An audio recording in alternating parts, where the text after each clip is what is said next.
Hello, welcome back to Priya cooking YouTube channel. ಇವತ್ತಿನ recipe ಏನು ಮಾಡೋದು ಅಂತ ನೋಡ್ಕೊಂಡು ಬರೋಣ ಬನ್ನಿ. ಇವತ್ತು ನಾನು ಇಲ್ಲಿ ಮೆಂತ್ಯ ದಾಲ್ ಮಾಡ್ತಾಯಿದ್ದೀನಿ.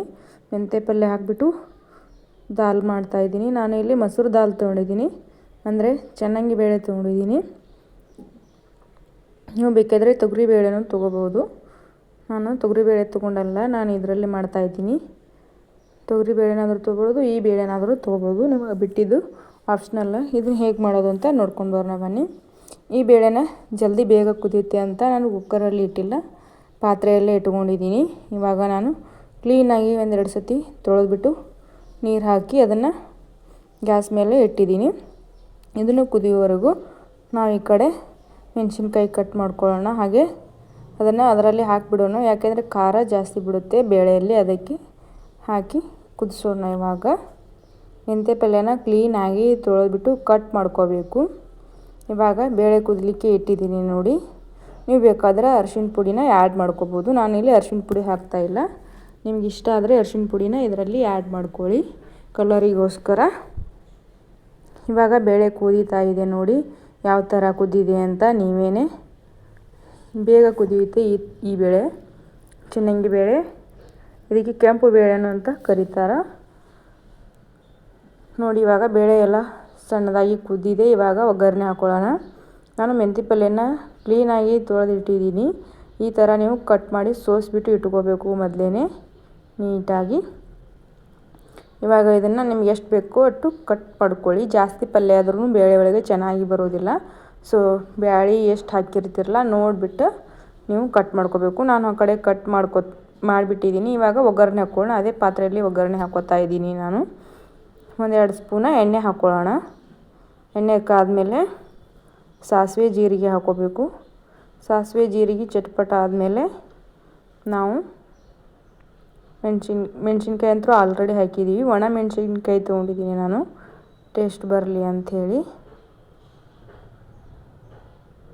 ಇದು ನೋಡಿ, ಸಾಸಿವೆ ಹಾಕಿದ್ದೀನಿ, ಹಾಗೆ ಜೀರಿಗೆ ಹಾಕ್ಕೋತಾ ಇದ್ದೀನಿ. ಇವಾಗ ನೋಡಿ, ಎರಡು ಚಟಪಟ ಆದಮೇಲೆ ಇವಾಗ ಮೆಣಸಿನ್ಕಾಯಿ ಹಾಕ್ಕೋತಾ ಇದ್ದೀನಿ ನಾನು. ಇದು ರುಚಿ ಬೇರೆ ಬರುತ್ತೆ ಒಣ ಮೆಣಸಿನ್ಕಾಯಿ ಹಾಕಿದ್ರೆ. ಆಲ್ರೆಡಿ ನಾವು ಹಸಿ ಮೆಣಸಿನ್ಕಾಯಿ ಬೇಳೆಯಲ್ಲಿ ಹಾಕಿಬಿಟ್ಟಿದ್ದೀವಲ್ಲ, ಸೊ ಅದು ಬೇರೆಯೇ, ಇದು ಬೇರೆ ಟೇಸ್ಟ್ ಬರುತ್ತೆ. ಇವಾಗ ನಾನು ಒಂದು ಬೆಳ್ಳುಳ್ಳಿ ಗಡ್ಡೆ ತೊಗೊಂಡಿದ್ದೀನಿ. ಒಂದು 7-8 ಹೆಸರು ಬೆಳ್ಳುಳ್ಳಿನ ಸ್ವಚ್ಛಾಗಿ ತೆಗೆದ್ಬಿಟ್ಟು ಸೊಪ್ಪಿನ ಜಜ್ಜಿಬಿಟ್ಟು ಹಾಕಿದ್ದೀನಿ. ಇವಾಗ ಮೆಂತ್ಯ ಪಲ್ಯನ ಹಾಕ್ಕೋತಾ ಇದ್ದೀನಿ.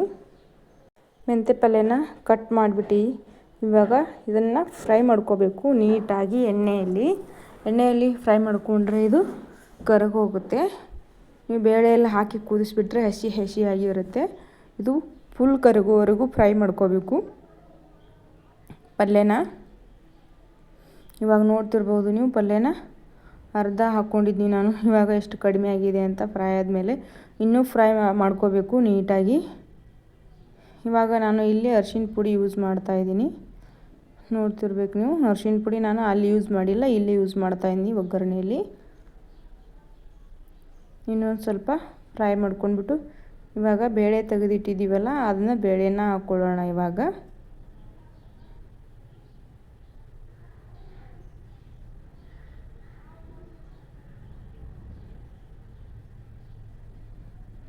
ಗೊತ್ತಾಗ್ತಿರ್ಬೋದು ನಿಮಗೆ ದಾಲ್ ಎಷ್ಟು ಚೆನ್ನಾಗಿ ಬರ್ತಿದೆ ಅಂತ. ಇವಾಗ ನಿಮಗೆ ತಿಳಬೇಕಂದ್ರೆ ಜಾಸ್ತಿ ನೀರು ಹಾಕ್ಕೊಳ್ಳಿ, ಗಟ್ಟಿ ಬೇಕಾದರೆ ಸ್ವಲ್ಪ ನೋಡಿಬಿಟ್ಟು ಹಾಕ್ಕೊಳ್ಳಿ. ನಿಮಗೆ ಯಾವ ಥರ ಬೇಕು ಅದಕ್ಕೆ. ಅನ್ನಕ್ಕೆ ಬೇಕಾದರೆ ಅನ್ನಕ್ಕೆ ಮಾಡ್ಕೊಳ್ಳಿ, ಹಾಗೆ ಚಪಾತಿ ಜೊತೆ ರೊಟ್ಟಿ ಜೊತೆ ತಿನ್ಬೋದು ನೀವು. ನಿಮ್ಗೆ ಯಾವ ಥರ ಬೇಕು. ನಾನು ಚಪಾತಿ ಅನ್ನ ಎರಡಕ್ಕೂ ಯೂಸ್ ಆಗಲಿ ಅಂತ ಮಾಡ್ಕೋತಾ ಇದ್ದೀನಿ. ನಿಮಗೆ ಯಾವ ರೀತಿ ಬೇಕು ಅಂತ ಆ ರೀತಿ ಮಾಡ್ಕೊಳ್ಳಿ. ವಿಡಿಯೋನ ಪೂರ್ತಿಯಾಗಿ ನೋಡಿ, ಹಾಗೆ ಸಬ್ಸ್ಕ್ರೈಬ್ ಮಾಡಿಕೊಂಡು ನೋಡಿ. ಹಾಗೆ ರುಚಿಗೆ ತಕ್ಕಷ್ಟು ಉಪ್ಪು ಹಾಕ್ಕೋತಾ ಇದ್ದೀನಿ. ನೋಡ್ತಿರ್ಬೋದು ಬೇಳೆ ಹೇಗೆ ಕುದೀತಾ ಇದೆ ಅಂತ.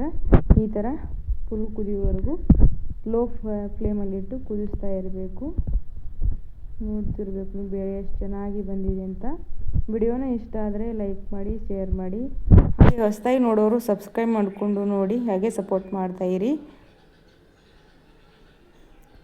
ಮೆಂತ್ಯ ದಾಲ್ ಇಷ್ಟ ಆದರೆ ನೀವು ಒಂದು ಸತಿ ಟ್ರೈ ಮಾಡಿ ಹಾಗೆ ಹೇಗಾಗಿದೆ ಅಂತ ಕಮೆಂಟ್ ಮಾಡಿ ತಿಳಿಸಿ. ನೆಕ್ಸ್ಟ್ ವಿಡಿಯೋವು ಸಿಗೋಣ.